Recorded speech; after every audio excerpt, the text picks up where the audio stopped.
wanted to make. I was inspired by something I saw on Instagram the other day. But first off, I want to let you know this is not what you think it's going to be.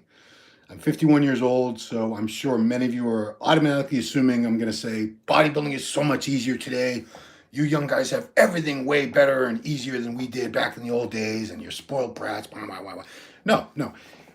When I actually sat down and thought about it, made some notes, I realized bodybuilding was actually easier in some aspects back in the day, and it's harder today, and vice versa.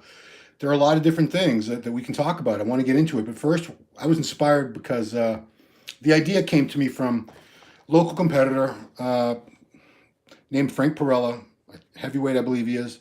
He posted, our generation, he's like 25, 26, I guess. Our generation has it so much harder. Guys in their 40s and 50s can just come up to us and tell us how big and strong they were, knowing damn well we can't go back on social media and find it. Somehow every old cat at the gym used to be 270 with abs and squat 600. I was never 270 with abs or without abs. I was 247 and a fat bloated mess at my biggest. So I'll tell you right there, that was not me. 600. I squatted 725 with somebody helping me, did not go all the way down.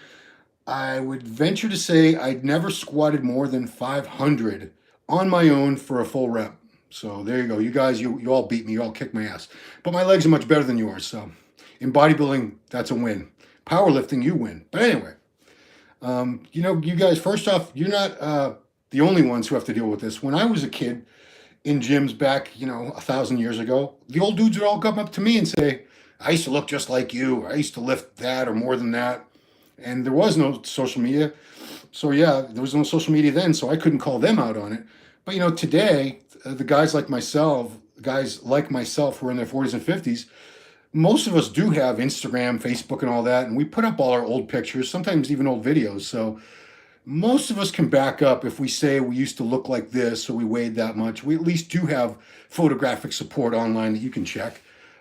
Yeah, there's plenty of people. There'll always be dudes at the gym, always. I can remember one time, I think I was like a week or two out from Team U or Masters National, something. I was just shredded. I was looking the best I'd ever looked. And some old guy in the locker room at my gym at the time, he was probably like 60 or 70. To me, that was old. Said, I used to look like you. And I think I was very polite in my response. In my head, I'm thinking, no, you didn't. You never had strided glutes. You never had this and that, but whatever. It's just, that's something older people will say. So, let's get into it. What was better? What was worse? What was harder? What was easier? Let's start with gyms.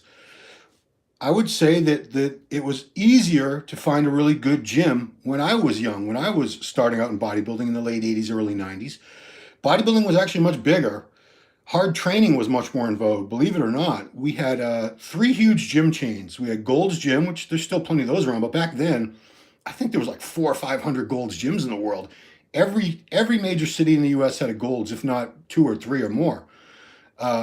World Gym was a huge chain of gyms. I worked out at a World Gym in Pasadena, in California. There was one in Venice that Joe Gold, that was the flagship Gold's World Gym. And there were powerhouse gyms. Powerhouse gyms are everywhere. You see, I got the shirt here for the Syosset one, Bevan Steves. But back then, there were these 3 huge gym chains, and there were other ones too. But those are the 3 main bodybuilding gyms. And if you went into any of those gyms anywhere in the country, and I assume anywhere around the world, they had a certain standard. They had to have a lot of good equipment. They had to have a lot of heavy free weights, and hard training was encouraged. You weren't looked down upon, or there was no lunk alarms for bodybuilders. You were welcome back there. The pro shop sold all kinds of cool tank tops and t-shirts and rag tops and sweatshirts and tights. It was a different time. Bodybuilding was actually more accepted, whereas now you have a lot of mainstream type gyms. You have, of course, Planet Fitness, which any self-respecting bodybuilder wouldn't use for anything more than cardio. You have a lot of other places like Workout World that are very generic. LA Fitness, places like that, 24-hour fitness. So these are not really, oh, sorry guys, let me turn that volume up. So these are not places that are bodybuilder friendly. So as a bodybuilder now, there are still some good hardcore gyms, but you're probably gonna have to drive to get to them. Like in my area, I live south of Boston. I go to Bayshore Athletic Club in Braintree. That's the only really good hardcore gym around. And if you go way down not way down, it's a good 40 minutes away toward almost in Rhode Island, a place called General Fitness, Fall River. That's a bodybuilding friendly gym, but there's not many of them. And there's a few scattered around. But back in the old days, they were easy to find. So you guys today do have it tougher finding good gyms. Right there, I said it. Next one, access to information. We didn't have a lot of access to information. There was no internet. Everything that we learned was either from asking questions of people at the gym that we saw that we thought, this guy's big, he must know a lot more than I do. We could go to the library, and back then there was like card catalogs, and you had to look, okay, the exercise section is like a 507.3. You'd have to walk through these dusty old dark racks of books and find the books on training, nutrition, everything. And you could buy the magazines. Magazines back then, they didn't have a lot of really good, useful information. It was a lot of fluff. It really was. So now you have so much more information. All of you have, these smartphones. You can look up anything on your phone in 2 seconds if you wanted to.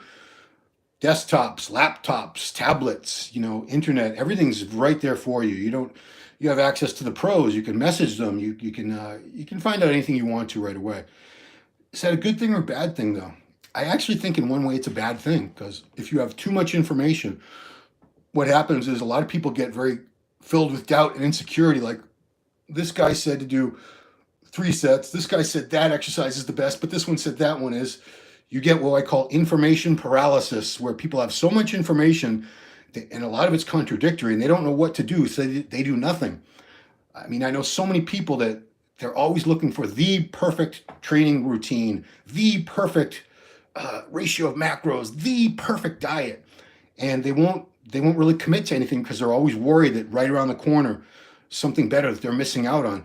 So back in the old days, since we didn't have that much information, we didn't worry so much about it. We figured all these other people, we see them in the gym lifting weights and they're eating food and they're getting big. Yeah, there were drugs involved, but we didn't think it was that complicated. So we just went and did it, and we got big and strong anyway, without having to worry about every little macro we were eating. And, should we be resting 30 seconds between sets or 32 seconds, or what tempo should we be using on this and that? And we didn't make it that complicated. And I think things have become so complicated now because you have so much access to a lot of very detailed information that it's too much for most people to handle. It's information overload. So in that aspect, I think bodybuilding was easier when we didn't have as much information, as ridiculous, as insane as that sounds. Next, praise. So back in the old days, obviously there was no social media. I'm gonna say old days many, many times in this video. There was no social media. There was no Instagram. There was no Facebook. There was no YouTube. If we ever got any praise or criticism, it was in person. It was usually at the gym from other people who knew what they were talking about. They knew what they were looking at. Typically it was other bodybuilders.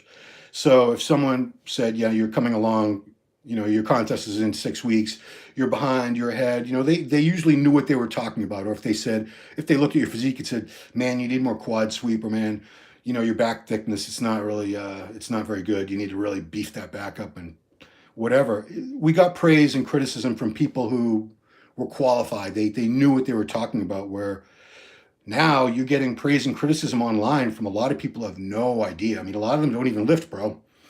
So they're very easily impressed, a lot of them. If you have any amount of muscle and a couple veins, they'll tell you you're shredded. You could be 2 weeks up from a contest, and to someone like me who knows the condition you're supposed to be in, I'd say this person's way behind. But a lot of people, if they see you have a little bit of abs and a couple veins, they'll be like, dude, you're shredded as F, bro. You're going to win, bro. Because they don't know any better. They're ignorant. And the true meaning of the word ignorant just means they don't know any better. I'm not saying they're stupid. They're just uninformed. They don't know any better. So they'll give you praise when you don't deserve it, for sure. And they're not going to criticize things like lacking body parts, because it doesn't even occur to them that, well, I'm looking at this guy and hitting the front double bicep and his legs are really weak. They're not going to they have no idea what weak legs are. They'll just look at like the arms, like, wow, bro, your arms are, this is killer shot, bro, whatever. It's good to get positive encouragement, for sure. But if it gives you a false sense, a delusional sense of what your physique looks like, that's not really good either. The one thing I will say is that we never got trolled the way you guys do. See, back then, if you want to talk shit to someone and insult them, you had to do it to their face, and most people don't have the balls to come up to you and say, you look like shit, bro. Your arms suck. You got a blocky waist. Your shoulders are not. They're not going to. most people aren't like that. They're not confrontational.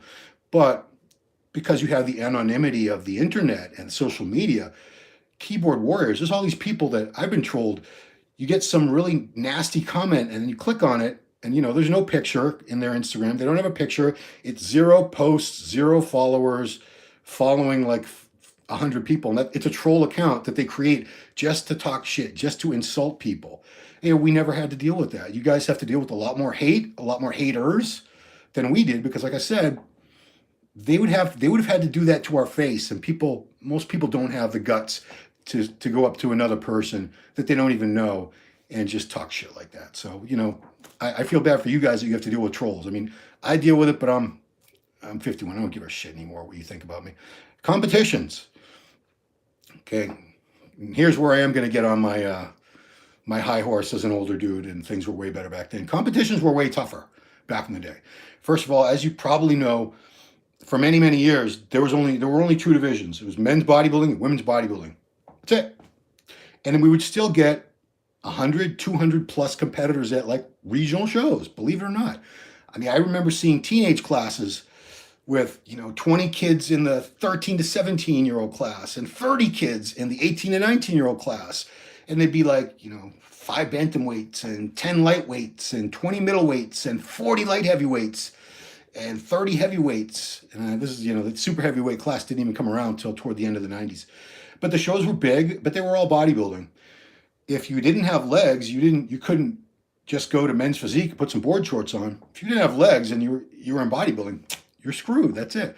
Classic, we didn't have classic. Obviously, that's a very new division. If you weren't big enough, usually if someone had really pretty shape and structure, they would still do very well regardless. But there was no other alternate division for people that just didn't have a lot of mass, couldn't or wouldn't build a lot of mass. So we had a lot less options for sure. And we had so many more people even at the national level. Like last year, this is real, guys. I got to be real with you. Last year was the easiest national level competition level at the national level I've ever seen. Obviously, it was because of COVID. We had a pandemic shutting down gyms and making it very, very difficult. People lost jobs. People didn't have money. People didn't have places to train. So the quality was just way low. There were people placing top 5 at national shows last year they would have been third call out at best back in the old days. I saw people with really terrible structure issues. And structure is something you can't do anything about. It's your bones. But I see one of the worst structural issues you can have as a bodybuilder is narrow clavicles. Mine are about average. They're not super wide, but they're not narrow. I see guys with, narrow clavicles, and they can build muscle on top of it. But if you have a really narrow clavicles and normal sized hips, you're never going to have much of a V taper. You would have to build so much mass, like ungodly amounts of mass. So competitions are definitely easier now, and we have so many more divisions to choose from. Is that a good or a bad thing? It's kept the sport alive. If we had only bodybuilding, I think the sport might have died by now, honestly, because we wouldn't have had that much participation. You need people in the shows. You need a lot of amateurs feeding into it, money and competitors to feed into the pros, and I can't really complain about it. I have at times with all these crazy divisions that we got. 11 divisions now in the NPC and IFBB Pro League. That's a lot. Yeah, I guess that's it. I'll move on. Food. The one thing that's easier now for bodybuilders is wholesale warehouses like BJ's and Costco. They were just starting out in the 90s. I remember Sam's Club, I think I went to out in California when I lived there. But, you can walk into any Costco and get racks and racks of eggs and bags of chicken breasts and huge bags of rice.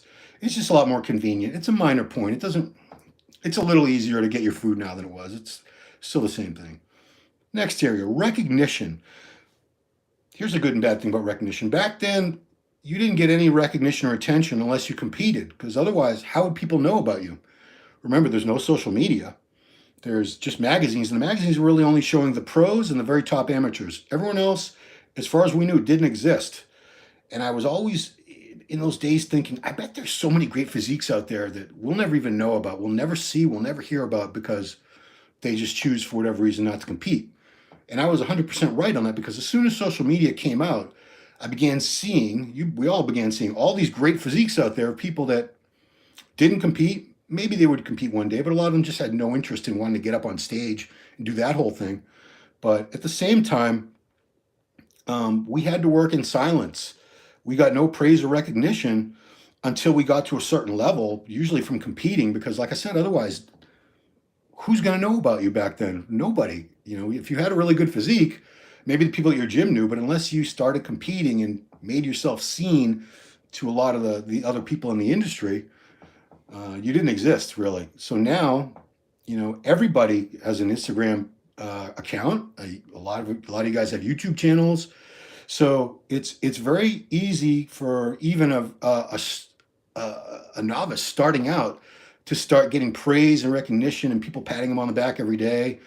And people don't work in silence like they used to. We had to work in silence. I mean, like I said, nobody was giving us any special credit or anything just for doing what we had to do.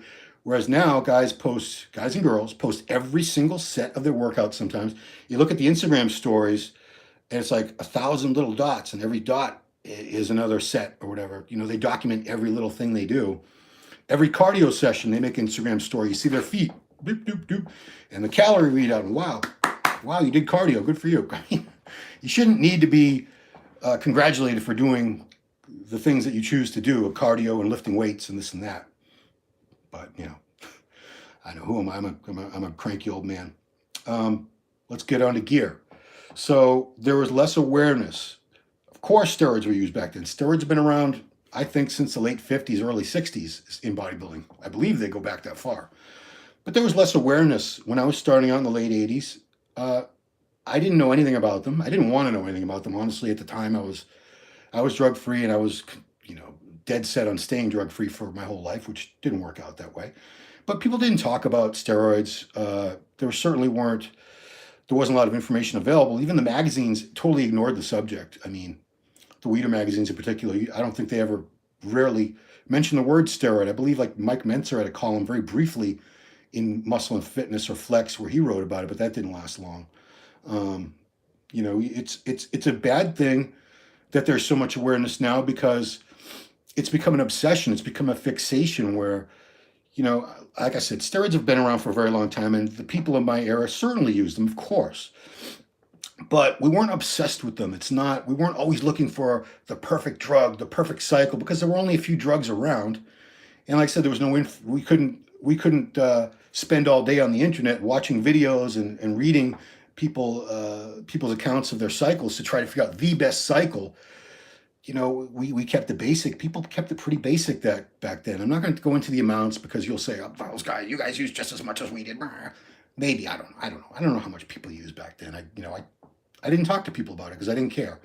But the good thing about being oblivious in a way, like a lot of us were back then, or just not concerned, we weren't that interested in steroids, was we focused more on the training, the eating and resting, and we didn't always worry that somebody was using a better cycle than we were, or some other drug or combination of drugs that we weren't.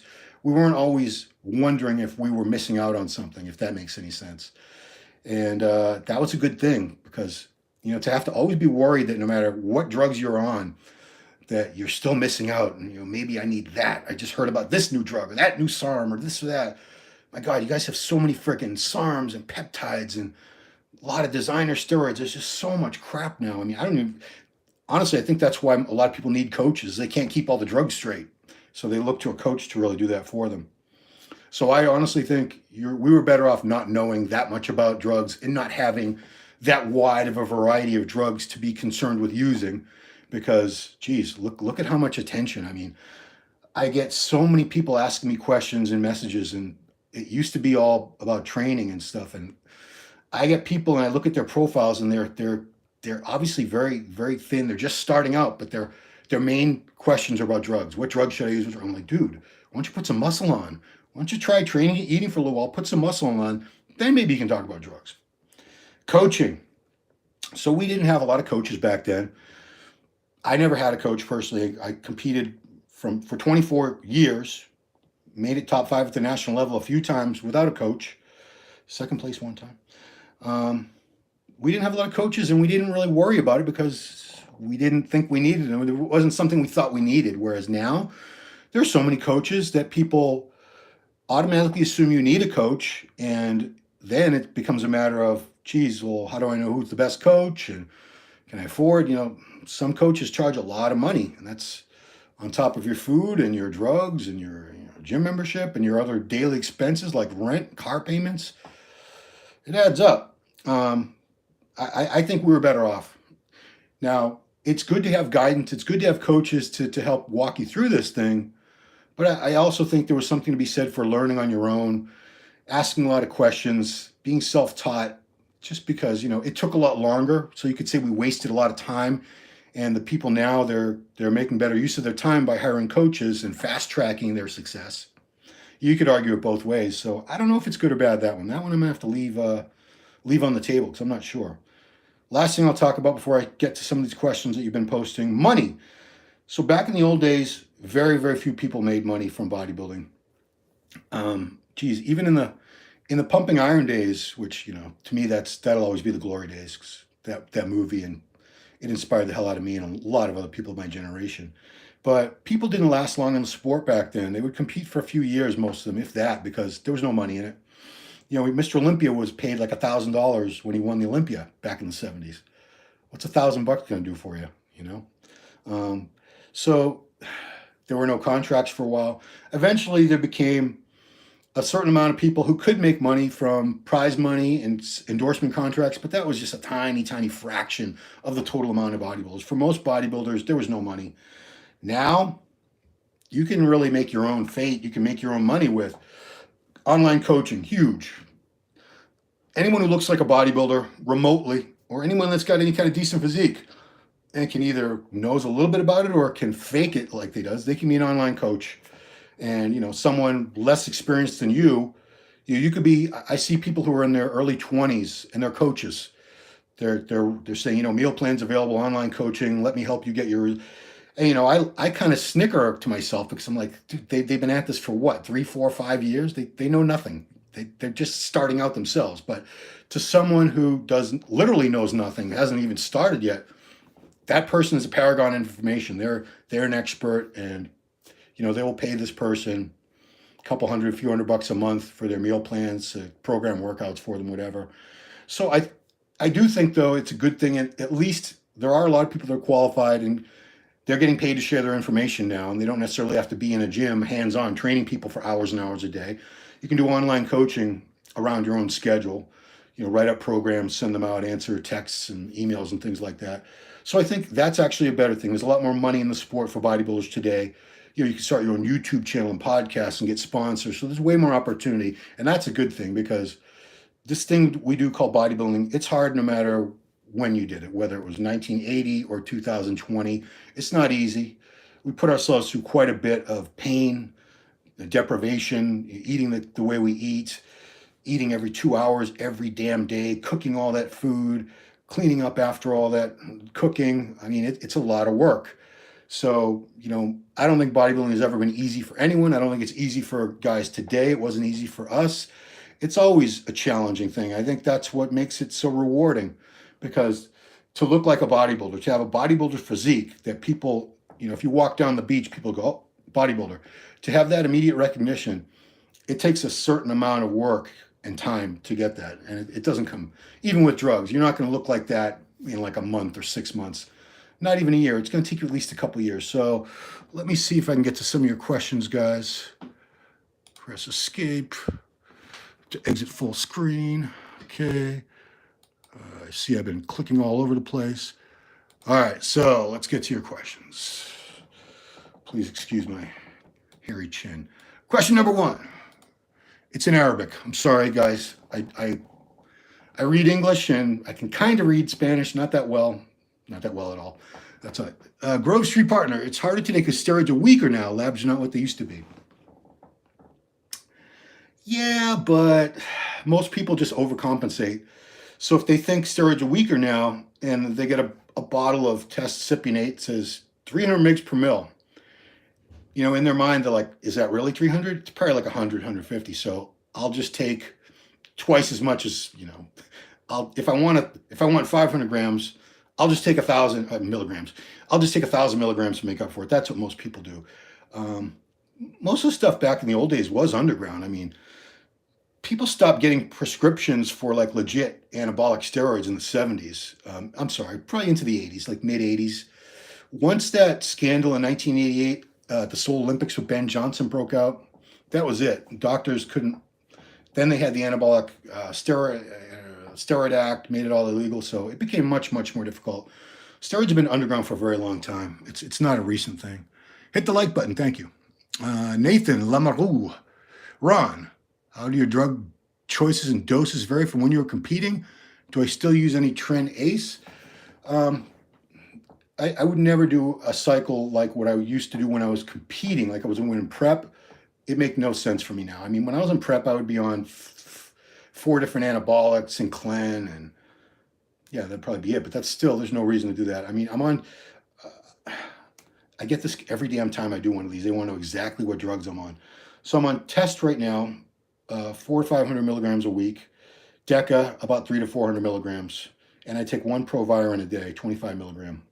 If I was competing, I'd have to be on like Masteron and all these, it's a lot more drugs when you compete because you're trying to hold on to all this muscle mass while you're getting down to 3, 4, 5% body fat. That's something the human body does not want to do.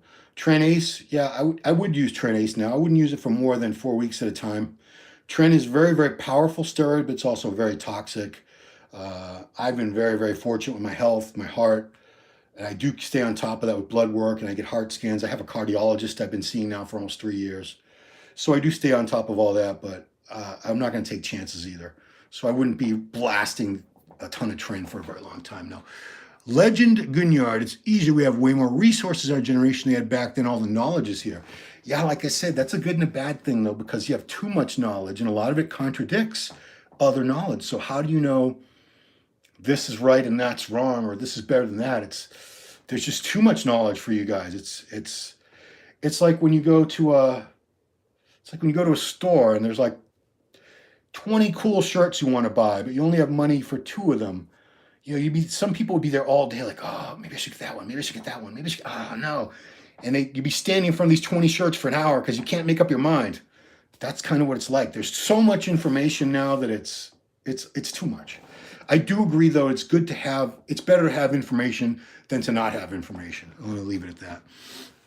Robert Nellis, hey Ron, what do you think about the Broderick ideas about teenage use and receptors not needed refreshments? I think it's mind-blowing and nobody seems to talk about it. Is he right? What's your take? I was blown away because it was completely contradictory to everything I've been thinking and saying for many, many years. I do think Broderick Chavez is a brilliant man. I don't know if he's right about everything. I don't know for certain that he's right about that. I suspect that he is. But he prefaced it by saying that morally and ethically, it's bad. We don't want to say teenagers should use steroids because they're very, very powerful drugs. They can alter the chemistry of your body, obviously. And these are still people that are in transition from child to adult. They're still developing. So, he wasn't talking about the safety of it, the health aspects of it. And to me, that would still be a concern. I've been telling people for years, teenagers stay away from steroids. Max out your genetic potential naturally before you use drugs. Then you'll get the best results. And Broderick was basically saying, no, that's all wrong, Harris, you're wrong. I don't know. It's disturbing to think that it's true, but I have no reason to believe that he's wrong about that. And if you don't know what I'm talking about, please go back to the Ron line I did last week with Broderick. It's got plenty of timestamps. You can find that part near the end about teenagers and steroids. He did go into it.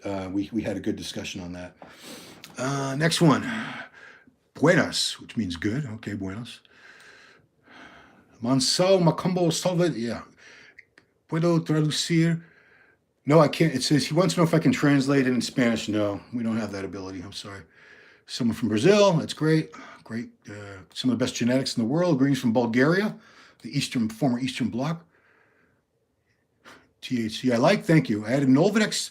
Okay, so NT trade. I added Nolvadex to my cycle, and in 3 days, I lost my strength, 15%. Why? I don't know. First of all, why are you adding Nolvadex to your cycle? I'm not a drug expert. I always have to come out and say that right up front. Not a drug expert in the least.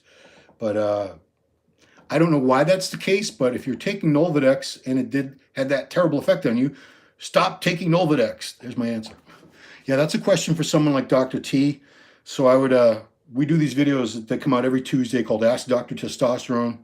Dr. George Souliatos. So he's a medical doctor and he's a Greek national bodybuilding champion. So he's very well versed in all this. And because he's not in the US, he's not bound to certain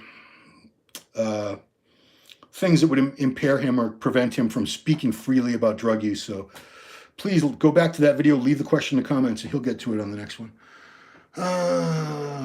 What's Jazz Dice? What's the best legal fat burner? I believe it's still legal. ECA, ephedrine, caffeine, aspirin. If you can find an ECA stack, man, that stuff was great. In the 90s, we all got shredded on that stuff. Ripped Fuel by Twin Lab was a big name brand, but there were a lot of them. Dimetrodine 25, I don't forget who made that. ECA, ephedrine, caffeine, and aspirin. That stuff took the fat right off you. You know, probably want to be careful if you have a heart condition. Probably don't want to use that, but man, that stuff worked good. Worked well. Brazil, Rafael Berndale. Yes, he's very good. Okay, guys, you gotta speak English. You have to ask your questions in English if you want me to answer them, because yeah, dude, I don't speak Portuguese at all, because he wants to know what's a sometimes I try to read Portuguese because I can get the gist of Spanish when I read it, and Portuguese is similar. I can pick up a lot of it, but by no means all of it. Okay, so motivation bodybuilder. I train a lot at 10, 15 years old, and they don't get the biggest muscles. Like, for example, I'm Rami in a year, and he made the Olympics. I hope you understand me. Yeah, I think you want to say Rami trained for a year and he got to Olympia. You trained for 50. You trained, okay, so I think you want to say you started at 15, you've been training for 10 years, and you didn't get the biggest muscles like Rami. Excuse me for taking a drink, guys. So, yeah, Rami is famous for making a crazy transformation. Rami turned pro, I believe it was fall of 2012. I think he'd only been training seriously for a year. No, about a year before that, he was 200 pounds, and then he turned pro at like 270 or 280. He made a huge leap in muscle mass. Rami is a genetic freak. You're not. I'm not. You know, we look to these guys at the Olympia, at the Arnold Classic, the very top pros, and it's natural to compare your progress to their progress, because what are you thinking? Well, I'm a human, they're a human, but it's kind of like breeds of dogs. I use this analogy a lot, so forgive me if you've heard it 40 times before. Some of us are born with Chihuahua genetics. You know, you can lift and lift and lift, and you'll get a little bigger, but you'll still be Chihuahua size. You'll be a big Chihuahua. Then you have these huge dogs, like a Great Dane or a Mastiff. You know, these dogs that are 150 pounds plus. Even without training, they're going to be way bigger than a Chihuahua. But then, you know, feed them a lot of food and, you know, get them on D-ball or something, feed them 5 pounds of meat a day, and they blow up because they have the potential. They're a much bigger breed. So humans, we're all one species. We're all Homo sapiens, but there's a lot of genetic variation, almost different breeds, if you will. So most people have just average genetics. You can train for a very long time. You'll make good gains. You'll be a lot bigger than you were when you started. But these people that are genetic elite, you're never going to look like them, because they're the genetic elite. They respond to training, to eating, to drugs way better than we do. They just do.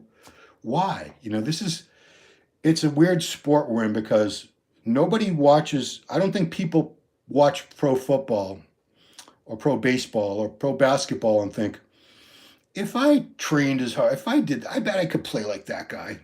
No, they recognize that these people are gifted. They have a certain genetic gift. They're super athletes, agility, eyesight, hand-eye coordination, tendons, you know, it's all kinds of weird things going on that make these elite athletes, and they're not like normal people. You can't take a regular kid, 5'7", 5'9", very average athletic ability. There's nothing you can do to that kid to make him play in the NBA by the time he's 19, 20, 21. But we, in bodybuilding, especially because we put so much emphasis on the drugs and attribute so much of the physiques we see to drugs. We believe that anybody can look like that if they just train hard enough, long enough, eat enough, and take the right drugs. It's simply not true, or else why aren't there thousands of Ramis walking around? Uh, there's plenty of drugs out there, and you guys, most of you have access to drugs. A lot of you have plenty of money. You live with mom or dad or something. I don't know. There's plenty of people that take plenty of drugs. That's a fact. Why don't we have more and more of these guys? And you're going to say, well, we don't have the drugs they're on. It's not it. You don't have the genetics, and you don't have the genetic response to drugs that they have. That's why you don't look like that. And you're never going to look like that. Why is that such a horrible thing to accept? You still look way better than you did before. You still look way better than most people. Even most people at your gym, if you train hard enough, you'll still be one of the best built people, if not the best person at your gym. And a lot of you can do pretty well at local regional bodybuilding competitions, even or these other divisions. So don't cry that you can't look like Big Ramy or who else? Chris Bumstead. Who does? There's a lot of Chris Bumstead's 25 years old. He's got 2 Olympia titles. Okay, go look. Google pictures of Chris Bumstead at his first contest when he was like 18. He looked better at 18 than any of us are ever going to look. Any of you guys watching this, unless Ramy, are you watching right now? I guess you look better. But I think you understand what I'm saying. All right, I'm going to move on to another one because I don't even know what the hell I'm talking about anymore. Nate Martinez, I'm now 40. I used to be big into bodybuilding and powerlifting in my teens and 20s. How would you suggest I get back into lifting again? Training splits, amount of protein, supplements? So I don't know how long you've been away for it. I guess since your 20s, okay. So if you've been away for it for 10 or more years, I would just ease back into it. I wouldn't try to do very, very heavy weights, at least not at first. Take at least a few months, just do full body workouts, lightweight, get the feeling back of mind-muscle connection, gradually build back your strength. I don't think after 40, most people should be trying to push the same kind of weights they were in their 20s. Your body's had a lot of wear and tear. You're in a good spot, sir, because you've had that long break, whereas most people I know in their 40s and 50s, they've never had a break. They've just been banging away at these weights since they were like 13, 14, 15 years old. So a lot of damage, a lot of arthritis, torn muscles, chronic tendonitis, things like that. There's no best split. I like push-pull legs and then day off, but you can do anything you want. It's whatever split you like. There's no best split, people. Whatever split that you enjoy and you get results from, whether it's the bro split where you're doing like chest and triceps, back, shoulders and biceps, legs, splitting up something like that, or push-pull legs, or upper body one day. You can do anything you want. It's all going to work if you work hard and consistently. Nutrition, you don't have to eat any differently at 40, I don't think. You might have a slower metabolism now, so you probably can't get away with eating as much junk and fast food as you did when you were younger without accumulating body fat. So you probably just have to eat cleaner. I would also say hit the cardio more. A lot of guys in their 20s, teens, 20s, they don't need cardio to stay lean. They're just naturally lean, and they're not worried about their heart. But after 40, I think you should make it a priority. Always include cardio in your training. Either do it on a separate day from your weights, or right after your weights, or right when you wake up and then go to the gym later. Find some way to fit cardio into your routine, just like the weights, because it is very, very important for your long-term health and longevity, especially as you get into middle age and beyond. Ciao from Italy, ciao. Ciao bella. Where are you on weed? Where are you? First it says, where are you on green drinks? Green drinks have like a lot of, I don't even know it's that like with vegetables and fruits or crap in them. I eat fruits and vegetables every day. Every day I have an apple. I have blueberries in my breakfast. Everyone, like we have some pineapple now. When my wife buys one and cuts it up, I mean, I eat plenty of fruits. I eat vegetables, so I don't need to. If you don't eat fruits and vegetables, get the green drink, I guess. Where are you on weed? I think it's certainly less damaging or less dangerous for bodybuilders than alcohol. Alcohol has a lot of deleterious effects on the body. Marijuana, not so much. It's legal in my state, Massachusetts. It's legal for, recreational use. So I can drive to a dispensary 10 minutes away and buy some. I think it's fine as long as it doesn't affect your motivation. And by that, I mean, it does tend to be something that makes you just want to do nothing. A lot of people anyway. I'm not speaking for everyone, so please don't start arguing with me. But a lot of people, when they're high, they don't want to do anything. They just want to sit around and watch TV, eat, I don't know, watch videos, play video games, stuff like that. So it's not the greatest recreational drug for people that have goals and want to get things done. But I think if you get all your shit done during the day, get everything you need to get done, and then if you want to relax and unwind, helps you relax, maybe helps you sleep. I know a lot of bodybuilders use it a little bit before meals to help them get the food down if they have poor appetites. And a poor appetite will hold you back in bodybuilding. You do need to eat a good amount of food to, to fuel the workouts and the recovery and the building the muscle tissue. So, yeah, I think marijuana has uses for bodybuilders. As far as training high, you didn't ask about that, but I've tried it a couple times. It's not for me. Not for me. I know some people swear by the mind-muscle connection you can get. For me, I was paranoid, jittery. I didn't like it, but to each his own. I know some people swear by it. They don't even want to train if they can't be high. Favorite bodybuilder of all time, Arnold. That's easy. I mean, did he have the greatest physique of all time? I don't know. If I could, I'd love to have. I wish I could look like Arnold looked though. And just inspiration. He was the man.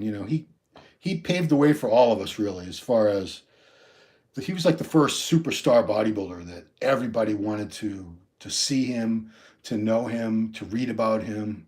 And obviously he became huge movie star, governor of California. But I thought he was the coolest dude. I remember I saw Pumping Iron when I was like 8 years old. I saw it late at night. It was on a public PBS channel. And I was like, wow, this dude here, he's the man. I want to be like that dude someday. So Arnold. Next question.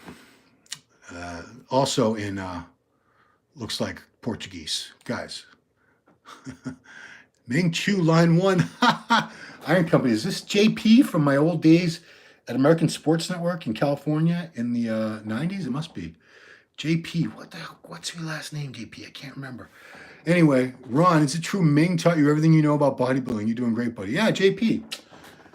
It's an inside joke from when we used to... Ming Chu was a Asian American bodybuilder. I believe he was a chiropractor too from New York. And I used to write all the scripts for the American Muscle Show on ESPN when I was in my 20s. And I think he found something gay. Can I say that? Something, the wording for the workout, the Valio workout that I had the hosts, the voiceover, because I wrote all the voiceovers for the hosts that hosted the show too. He thought there was something gay about it. And he said, who wrote that? And all right, anyway. I could talk. I give you these crazy old stories all day. Hi from UK. Jazz Dice. Which country in Europe do you think have the best genetics when it comes to bodybuilding? That's a good question. I don't know. Maybe Italy. I mean, I've seen great bodybuilders from a lot of different areas in Europe, Eastern Europe, UK. A lot of the best UK bodybuilders are actually from, the West Indies, places like Barbados, Jamaica, Bahamas. But I don't think there's any one country per se that has the best genetics.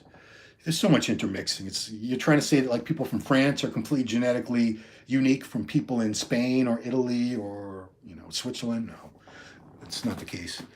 Hector Mendoza. We're living in the world of look good first, not train hard. Yeah, I mean, we didn't have smartphones back in my day, but it would have been ridiculous to be on our phone and taking pictures and videos of ourselves. All people would have been like, aren't you supposed to be training? What are you doing? Because I see people now that they do more filming than they do actual training, if that makes any sense. Hector, if you guys don't know, Hector is ace videographer, ace photographer based out of Nashville. My partner in crime at so many of these events that we cover. I'm going to be seeing him real soon at the Indy Pro. We're covering that together. Can't wait to see you, Hector, there. Then we got the New York Pro in Tampa the weekend after that. Then the weekend after that, we're in his backyard, Nashville, for the Redcon 1 gym opening. Genetics are, and then you got a gray alien head, a pirate ship flag, and I don't know, someone going like this. Genetics are important, yeah. Big fan, Greens from Chicago. Thank you, Arturo. Bambino, THC, Hector, Google. Now you want me to translate with Google Translate. I can't do that while I'm doing it now, while I'm doing this, guy. Yeah, I'm sorry, guys, if you don't speak English, that I can't read your questions and answer them now. I would if I could. I really would. Vegar Selyenis, do you believe a bodybuilder like Dorian Yates would be marketable these days with social media, or disadvantaged as an up-and-coming bodybuilder? I think Dorian could be marketable if he had someone going around and taking pictures and videos of him training and things like that. His type of personality, he wouldn't have done it on his own. He would not have felt the need or wanted to, or I'm sure he would have believed that it interfered with his concentration and focus during the workouts. So he wouldn't have done that. But if he had someone around to help him, I think he'd still be marketable because he had a great physique. He was huge, granite hard, crazy strong, crazy intense trainer. And, you know, people still, they're still drawn to that, of course. We all get inspired by that. So, yeah, I think it's possible. But would he sit there all day and post if Dorian was a bodybuilder today? Assuming he's the same exact personality that he was back then? No, I don't think. I don't see that happening. Next one, Eric Jablonski. Any experience with equipoise? I hear kids saying you have to use at least 800 milligrams a week for long periods. No. Their blood will be sludge. There's a reason it used to be made at 50 milligram doses for racehorses. Yeah, in fact, the first couple times I ever used equipoise, it was 50 milligram per mil veterinary. I think it was Ganabol from Brazil, maybe. It was a big jug. It came in like a big, how many mLs was that? Like 100? I don't know. A lot. Had a picture, a little picture of a horse, a cow, a pig. To me, equipoise is very, very similar to Deca. You don't need that much. You could get really good results. Most people on 400 or 500 milligrams a week. You could bump it up a little higher, but I don't see a need. I don't think you're going to get that much more results from 800 to 1,000 milligrams than you would from 4 to 5. And like you said, it does increase red blood cell production. You're going to get thick, sludgy blood, especially if you're abusing it with these heavy doses. So no, I did like its effects. It does have the additional effect of appetite stimulation, which, as I referred to earlier, is key for a lot of bodybuilders. You all think you eat enough, and trust me, you don't. You don't all eat enough. So many guys say, I eat so much, I eat plenty. And I said, really? Let's hear it. Tell me what you eat in a day. And after that, I said, dude, you just told me about 3 meals and a snack. It sounds like about 2,000 calories. And no, you're not eating enough. So next. Big fan. Thank you. Big fan of Rafael Brandao. Yeah, okay, he's great. Yordanov. Many people say that the bodybuilding turned slowly to the old day, the golden era, and the open category is boring. Yeah, what do you think? I don't think the open category is boring, but I think it's great that we have Classic and 212. I think it gives us other things to watch, other categories, other athletes. Classic, I'm a big fan of Classic. These physiques like Bumstead, Breon, Terrence Ruffin, Alex Cambronero, Steve Lorius, the new guy, what's his name? New guy at the Olympic. I saw him win Chicago Pro. Brian Jones, he's really, really good. So yeah, I don't think I think the Open might not be as exciting because we have all these other things to look at, other categories. So it's been watered down a little bit, but the Olympia is still pretty crazy, exciting show to watch. Were you at the Dragon's Lair opening in Las Vegas? No, I was not. I wish I had been. Marcus Forever Freak, Marcus Rule. Yeah, Marcus was great. Okay, oh God. NT Trade, I ate 1 kilogram rice, 1 kilogram chicken in one day, and I use Primo and Susta every day, 30 milligrams each. Still, I did not feel fullness in my muscle. How can I feel harder, full muscles with food? So you ate a kilogram of rice, 2.2 pounds, kilogram of chicken. How did you not feel a fullness in your muscle? That's a very strange question. I'm not even sure how to approach that. Fullness in a muscle, you need more water, more carbs. A lot of times you can't get a good pump because you're dehydrated. A lot of people don't drink enough. They think they do, but you really need gallon minimum a day. If you're a larger person, if you're in a climate with heat, you probably need 2 to 3 gallons. Usually, if you're not feeling full, you can't get a pump. It's dehydration, or you're not getting enough carbs, or a combination of both. Thank you, Hector.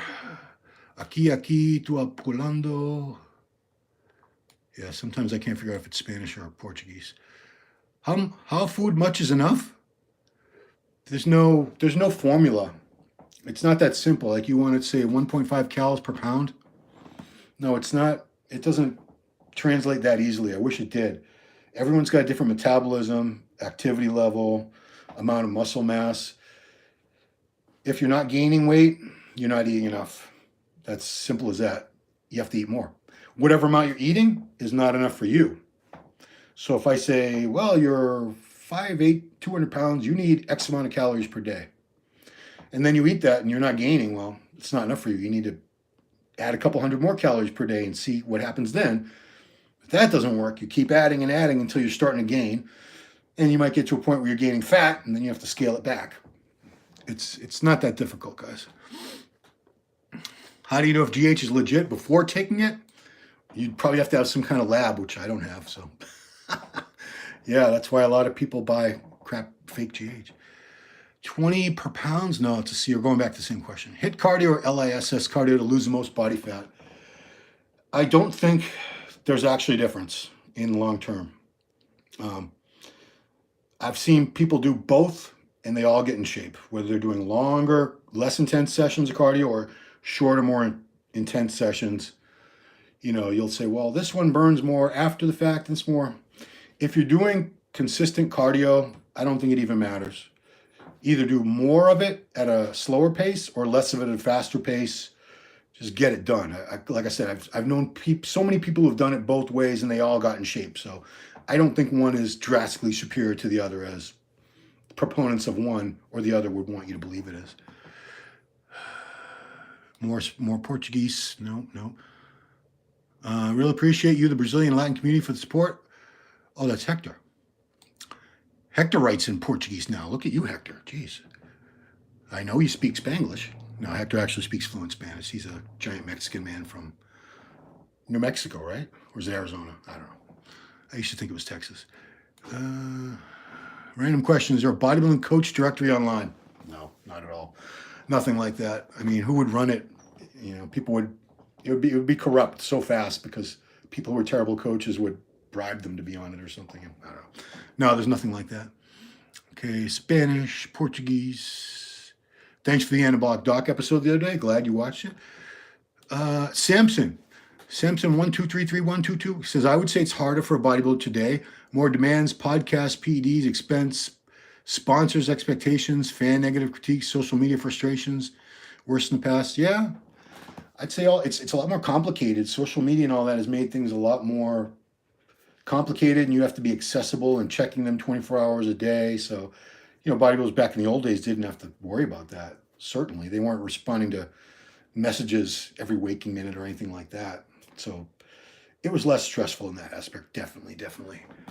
Your phone's bad. Okay, good. We're out of questions. I've been talking a long time, almost an hour again. So thanks everybody for watching. If you're not subscribed to the channel, please subscribe to the channel. If you like the video, please like, please comment. I do respond to all comments. Share the video, please. Whatever you can do to help, man. I'm always grateful. Appreciate you guys watching these. And yeah, we couldn't do it without you. Yeah, you're asking about SARMs I don't know anything about. John Cena be a good bodybuilder? He actually was. Look, Google John Cena bodybuilder. You'll see pictures from when he did compete. He was pretty good. All right, guys, that's it. Thanks for watching.